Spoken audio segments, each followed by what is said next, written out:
Risk assessment spreadsheet. The objective spreadsheet to safeguard personal, financial, and sensitive information by protecting home networks, devices, and users from cybersecurity threats. The first risk, network security. Weak Wi-Fi passwords or default router settings allow for unauthorized access. Currently managed using a WPA encryption and basic password protection.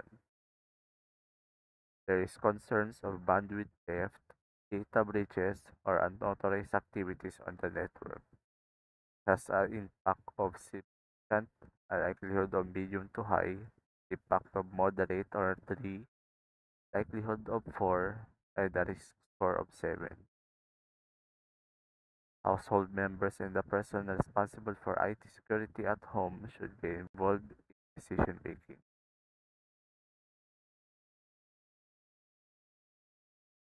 Configure router settings such as password and device management is a way to reduce or control the risk. The management strategy to mitigate the risk. The responsible person for the job is the household IT manager or a tech-savvy family member. Target completion is within 1 week. The second one is social engineering. Clicking malicious mails, messages, or in general social media space that could infect devices. Currently managed by providing basic awareness of phishing attacks. There is concerns for potential data theft and ransomware attacks. Thus an impact of significant, likelihood of medium, an impact of moderate or 3, a likelihood of 3, a risk score of 7. All household members should be involved in the decision. The way to reduce or control the risk, to implement email filters, provide awareness to less tech-savvy household members, ensure antivirus softwares are updated. The management strategy for this risk is to mitigate the responsible person for the job, the household decision maker, and a tech-savvy family member. Target completion date should be ongoing with quarterly. The third risk, network security. Running outdated software or operating system with unpatched vulnerabilities, the likelihood of exploitation. The risk is currently managed by providing updates that may be periodically applied but not fixed. The concerns are unpatched vulnerabilities are a common target for cyber attacks. It has a significant impact, a likelihood to medium to high, an impact of moderate or 3, a likelihood of 5, and a risk score of 8. Household members and the person responsible for IT security at home should be involved for the decision making.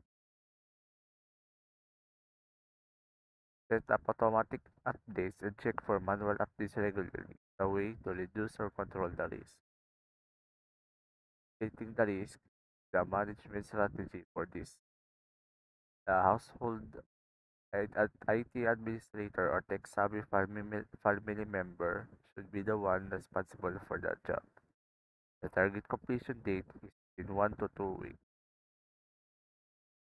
The fourth one is malware protection.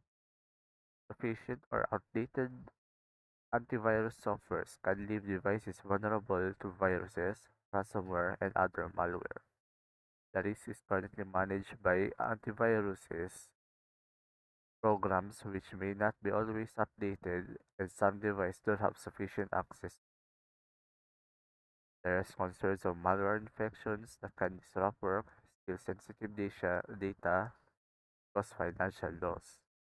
There's an impact of significant, likelihood of medium to high, an impact of moderate, likelihood of 5, a risk score of 9.